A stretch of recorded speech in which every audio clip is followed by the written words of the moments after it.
Welcome my YouTube channel व्यास नारायण मिश्र। हम discuss कर रहे हैं थर्मल इक्विलिब्रियम। थर्मल इक्विलिब्रियम में हम ये सपोज कर लेते हैं कि एक बैरियर है, जो कि ये क्या है, एक बैरियर है और इसमें एनर्जी का ट्रांसमिशन परमिटेड है। मतलब इस बैरियर के थ्रू एनर्जी सब सिस्टम पार्ट वन से पार्ट टू की ओर ट्रांसफर हो सकता है। इसमें से यदि सब सिस्टम वन और सब सिस्टम टू का कंडीशन चेंज नहीं होता एनर्जी ट्रांसफर होने के बाद भी, तब इसे हम थर्मल इक्विलिब्रियम में कहेंगे। ये एक कंटेनर है, ये पूरा कंटेनर है और इसको दो पार्ट में जब डिवाइड किया गया, पार्ट वन और पार्ट टू, इसमें एनर्जी का चेंज हो सकता है, ट्रांसमिशन हो सकता है। लेकिन इसके बाद भी जो सिस्टम वन है और सिस्टम टू है, अगर इसकी कंडीशन चेंज नहीं होती तब इसे हम थर्मल इक्विलिब्रियम में कहते हैं। जब एनर्जी एक सिस्टम से दूसरे सिस्टम पर चेंज होती है, उस कंडीशन पर हम ये मान लेते हैं कि थर्मल इक्विलिब्रियम में जो टोटल सिस्टम की एंट्रोपी है वो मैक्सिमम होती है। एंट्रोपी क्या है? एंट्रोपी रैंडमनेस या डिस्टरबेंस को मेजरमेंट करने की एक क्वांटिटी है, जिसे हम एंट्रोपी कहते हैं। डिस्टरबेंस को या रैंडमनेस को मेजर करता है एंट्रोपी। तो जब एनर्जी सब सिस्टम वन से टू की ओर या टू से वन की ओर जब ट्रांसफर होती है तो इसमें डिस्टरबेंस होता है। लेकिन हम ये मान के चलते हैं कि जो टोटल डिस्टरबेंस है, टोटल एंट्रोपी है, वो सिग्मा है। अब यदि हम ये मान के चलें कि सब सिस्टम वन की एंट्रोपी सिग्मा वन है और सब सिस्टम टू की एंट्रोपी सिग्मा टू है, तो according to additive property of entropy, entropy का जो एडिटिव प्रॉपर्टी है उसके अकॉर्डिंग हो जाएगा sigma equal to sigma one plus sigma two. क्योंकि जो टोटल एंट्रोपी होता है वो सब सिस्टम के एंट्रोपी के सम के इक्वल होता है। अब चूंकि जो एंट्रोपी है ये एनर्जी का फंक्शन है, तो सब सिस्टम वन का जो एनर्जी है उसको हमने U1 ले लिया और सब सिस्टम टू का जो एनर्जी है उसको हमने क्या ले लिया? U2 ले लिया। तो इस तरह से एंट्रोपी U1 और U2 का फंक्शन है। जो टोटल एनर्जी है उसको हमने रिप्रेजेंट किया U इक्वल टू U1। जो टोटल एंट्रोपी हो, टोटल एनर्जी हो जाएगा U इक्वल टू हो जाएगा U1 प्लस U2। अब जब एनर्जी एक सिस्टम से दूसरे सिस्टम की ओर ट्रांसफर होती है तो जो इसके एंट्रोपी में चेंजेज है, तो एंट्रोपी में चेंजेज हो जाएगा del sigma equal to del sigma one plus del sigma two. अब चूंकि ये एनर्जी का फंक्शन है तो इसको हम लिख सकते हैं del sigma one upon del you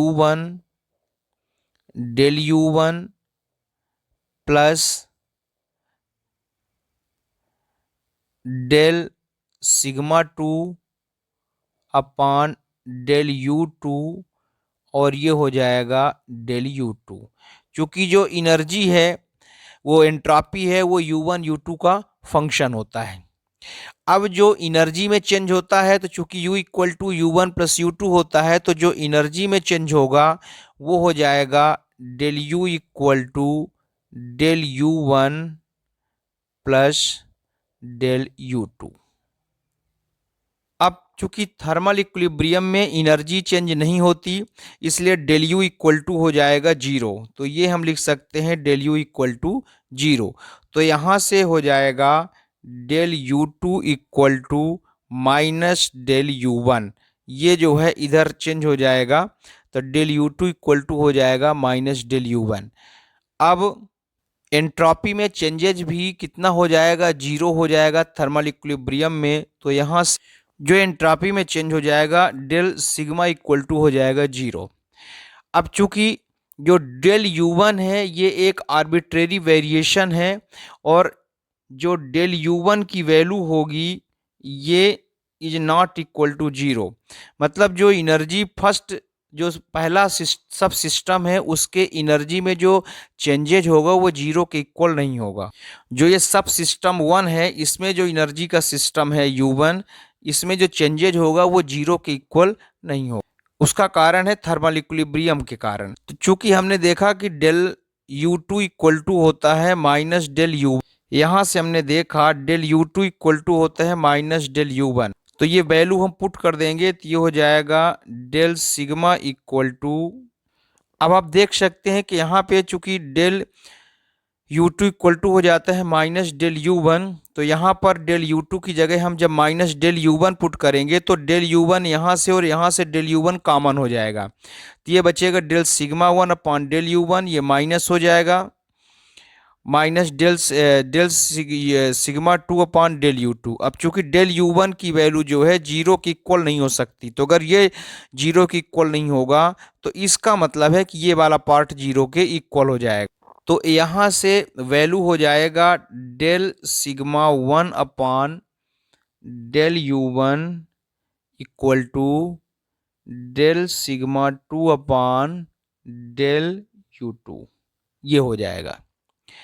अब हम जानते हैं कि एक क्वांटिटी होता है जिसे हम स्टैटिस्टिकल टेम्परेचर कहते हैं। तो स्टैटिस्टिकल टेम्परेचर को हम टाउ से रिप्रेजेंट करते हैं और ये फार्मूला होता है 1 upon tau equal to del sigma upon del U। ये जो है स्टैटिस्टिकल टेम्परेचर होता है। टाउ क्या है? स्टैटिस्टिकल टेम्परेचर होता है। तो इस तरह से हम देख सकते हैं कि जो ये इक्वेशन है ये थर्मल इक्विलिब्रियम को रिप्रेजेंट करता है, क्योंकि इस फार्मूले का कॉन्सेप्ट ये है कि फर्स्ट सबसेल का एनर्जी U1 के रिस्पेक्ट में जो एंट्रोपी में चेंजेज होगा, फिर सेकंड सब सिस्टम में जो एनर्जी U2 के रिस्पेक्ट में जो चेंजेज होगा वो दोनों की वैल्यू सेम होगी। और यहाँ पर del sigma upon del U1 जो है ये एक टेम्परेचर को रिप्रेजेंट करता है जिसे हम स्टैटिस्टिकल टेम्परेचर कहते हैं। यही कंडीशन होती है थर्मल इक्विलिब्रियम में। It means hence the condition for thermal equilibrium is that the temperature of the two subsystem should be equal. दोनों सबसिस्टम का जो टेम्परेचर है वो इक्वल होना चाहिए। ये जो स्टैटिस्टिकल टेम्परेचर टाउ है इसको हम बोल्ट्जमैन कांस्टेंट के टर्म्स में कुछ इस तरह से लिख सकते हैं, टाउ इक्वल टू हो जाएगा KT। अब ये टाउ यहाँ पे क्या है? आपका स्टैटिस्टिकल टेम्परेचर, के क्या है? बोल्ट्जमैन कांस्टेंट, और T क्या है? Absolute temperature.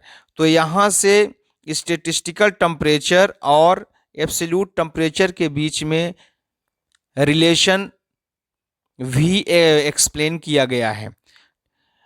अब यहाँ से हम देख सकते हैं कि जो टाउ स्टैटिस्टिकल टेम्परेचर है ये एक तरह से एनर्जी के फॉर्म में है, क्योंकि हम जानते हैं कि E इक्वल टू भी होता है कितना? KT। तो जो स्टैटिस्टिकल टेम्परेचर है वो एनर्जी के फॉर्म में एक्सप्लेन होता है। तो इस तरह से हमने थर्मल इक्विलिब्रियम का कॉन्सेप्ट एक्सप्लेन किया। आप हमारे चैनल को सब्सक्राइब करें, लाइक करें, शेयर करें। कोई प्रॉब्लम हो तो कमेंट करें। Thank you very much.